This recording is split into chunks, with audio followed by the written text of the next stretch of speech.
আজকে ভিডিওতে রায়মার্টিন ফসফেটরা 2024-এর ষষ্ঠ শ্রেণীর পরিবেশ ও বিজ্ঞান বিষয়ে দ্বিতীয় পরীক্ষায় মূল্যায়নের যে 1 নম্বর প্রশ্ন সেটি রয়েছে, অর্থাৎ Alipurduar new town girls high school HS এই বিদ্যালয়ের সমস্ত প্রশ্নের উত্তরগুলি করব। তার আগে তোমরা কেউ যদি আমার চ্যানেলে নতুন হয়ে থাকো তাহলে চ্যানেলটি অবশ্যই সাবস্ক্রাইব করে নেবে। এটা হচ্ছে সঠিক উত্তরটি বেছে নিয়ে লেখো যে কোনো 6টি। একে লোহার সঙ্গে ক্রোমিয়াম মিশিয়ে এটা স্টেইনলেস স্টিল তৈরি হয়। 2 হচ্ছে প্রদত্ত বিকল্পগুলির মধ্যে কোনটি জীবাশ্ম জ্বালানি নয়, এটা হবে গোবর গ্যাস হবে। 3 আগে এসআইতে ভরের একক কিলোগ্রাম। 4 আগে পোড়া চুন জলের মধ্যে বিক্রিয়া করে এটা রাসায়নিক শক্তি তাপ শক্তিতে পরিণত হয়। 5 দাগে জলের গভীরতা বাড়লে চাপ বাড়ে। 6 দাগে রক্ত জমাট বাঁধতে সাহায্য করে অনুচক্রিকা। 7 দাগে ভর ভাজিত আয়তন সমান এটা ঘনত্ব হবে। 8 দাগে পালতোলা নৌকা চালাতে এটা গতিশক্তির প্রয়োজন হয়। এরপর 2 দাগে আছে নিচের প্রশ্নগুলির অতি সংক্ষিপ্ত উত্তর দাও যে কোনো 5টি। একে আছে পেট্রোলিয়াম শোধনের সময় কোন কোন গ্যাসীয় জ্বালানি পাওয়া যায়। পেট্রোলিয়াম শোধনের সময় বিউটেন প্রোপেন গ্যাসীয় জ্বালানি পাওয়া যায়। এরপর 2 দাগে আছে উদ্ভিদের বৃদ্ধি পরিমাপক যন্ত্রের নাম কি। উদ্ভিদের বৃদ্ধি পরিমাপক যন্ত্রের নাম হলো আর্ক অক্সানোমিটার। 3 দাগে 2টি অনবীকরণযোগ্য শক্তির উৎসের নাম লেখো। 2টি অনবীকরণযোগ্য শক্তির উৎসের নাম হলো কয়লা পেট্রোলিয়াম। 4 দাগে চাপ পরিমাপের একটি বড় একক কি। চাপ পরিমাপের একটি বড় একক হলো কিলো পাস্কাল। 5 দাগে ক্ষেত্রফল বেশি হলে চাপ বাড়ে না কমে। ক্ষেত্রফল বেশি হলে চাপ কমে। 6 দাগে আমাদের হাতের 5টি আঙুলে কয়টা হাড় আছে। আমাদের হাতের 5টি আঙুলে 14টি হাড় আছে। 7 দাগে বল ও সকেট সন্ধি কোথায় দেখা যায়। বল ও সকেট সন্ধি কাঁধে ও কোমরে দেখা যায়। এরপর 3 দাগে আছে যে কোনো একটি প্রশ্নের উত্তর দাও।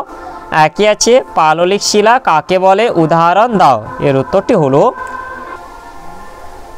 পাললিক শিলা সমুদ্র হ্রদ বা নদীর তলদেশে বহুকাল ধরে পলি বালি স্তরে স্তরে সঞ্চিত হয়ে ওপরের স্তরে চাপে ও নিচের ভূগর্ভস্থ তাপে জমাট বেঁধে যে শিলায় সৃষ্টি হয় তাকে পাললিক শিলা বলে। উদাহরণ বেলে পাথর সেল বা কাদা পাথর চুনা পাথর প্রভৃতি। এরপর 2 দাগে আছে খনিজ বা মিনারেল কাকে বলে। অ্যালুমিনিয়ামের প্রধান আকরিক কি। অ্যালুমিনিয়ামের প্রধান আকরিক হলো বক্সাইট। খনিজ বা মিনারেল কাকে বলে। এর উত্তরটি হলো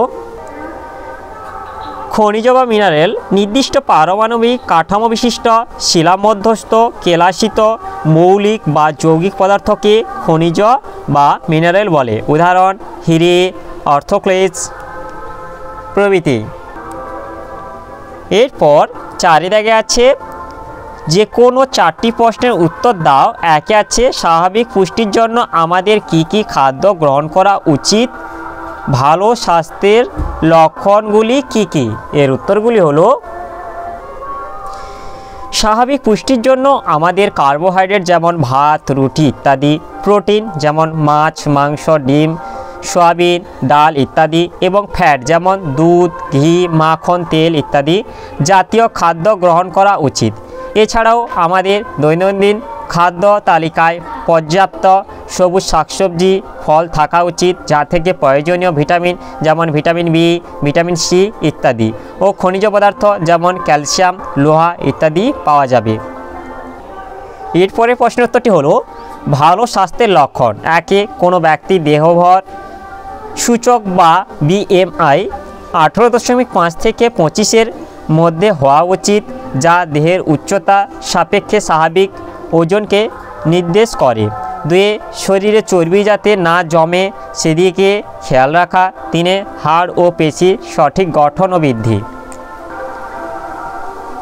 এরপরে 2 দাগে আছে ঘর্ষণের ফলে বস্তুর ক্ষয় হয়। 2টি উদাহরণের সাহায্যে বুঝিয়ে দাও। এর উত্তরটি হলো ঘর্ষণের ফলে বস্তুর ক্ষয় হয় এমন 2টি উদাহরণ হলো। একে পেন্সিলের দাগ মোছার সময় আমরা রবার দিয়ে দাগের ওপর ঘষি, তাই রবারের ভর ও আয়তন আস্তে আস্তে কমে যায়, অর্থাৎ রবারটি ক্ষয়ে যায়। 2 গাড়ি চলার সময় গাড়ির চাকার টায়ারের সঙ্গে রাস্তার অবিরত ঘর্ষণ হতে থাকে, তাই টায়ারটি ক্ষয়ে যায়। এরপর 3 রেগে আছে বার্নৌলির নীতিটি লেখো। জলের গভীরে কোনো কোনো মাছ চ্যাপ্টা হয় কেন? এর উত্তরগুলি হলো বার্নৌলির নীতি, যে স্থানে কোনো গতিশীল গ্যাস বা তরল বেশি বেগ নিয়ে চলে সেই স্থানে ওই গতিশীল গ্যাস বা তরলের চাপ কম হয়, এটি বার্নৌলির নীতি।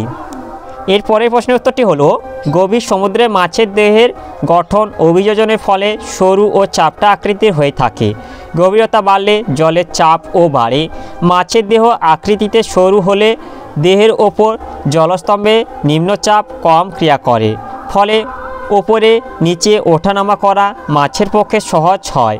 আবার দেহ চাপটা হলে সমুদ্রের গভীরে জলস্তম্ভে বাড়তি পার্শ্বচাপ মাছ সহজেই প্রতিমিত করতে পারে। এ কারণেই মাছের দেহের এই বিশেষ আকৃতির গঠন দেখা যায়। এরপরে 4 দাগে আছে ফুসফুসের কাজ লেখো। এর উত্তরটি হলো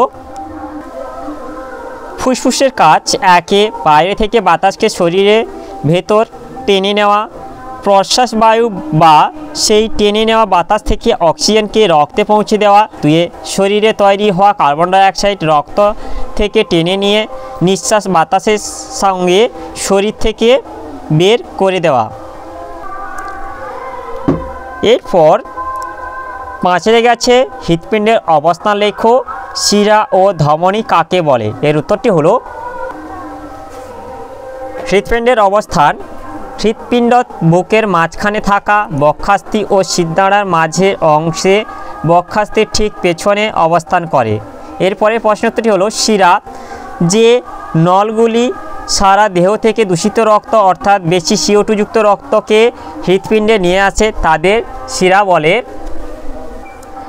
ধমনী, যে নলগুলি হৃৎপিণ্ড থেকে বিশুদ্ধ রক্ত অর্থাৎ বেশি O2 যুক্ত রক্তকে বহন করে সারা দেহের বিভিন্ন অংশে প্রেরণ করে তাদের ধমনী বলে। এরপরে 6 দাগে আছে গতিশক্তি ও স্থিতিশক্তি কাকে বলে? এর উত্তরটি হলো গতিশক্তি, কোনো গতিশীল বস্তু তার গতিশীল অবস্থার জন্য কাজ করার যে সামর্থ্য পায় তাকেই গতিশক্তি বলে। উদাহরণ, বায়ুর গতিশক্তিকে কাজে লাগিয়ে পালতোলা নৌকো চালানো হয়। এরপরে স্থিতিশক্তি, স্বাভাবিক অবস্থান বা আকৃতির পরিবর্তনের ফলে স্থির অবস্থায় থাকা কোনো বস্তুতে সঞ্চিত শক্তিকে স্থিতিশক্তি বলা হয়। উদাহরণ, সংকুচিত স্প্রিং-এ সঞ্চিত শক্তি স্থিতিশক্তির উদাহরণ।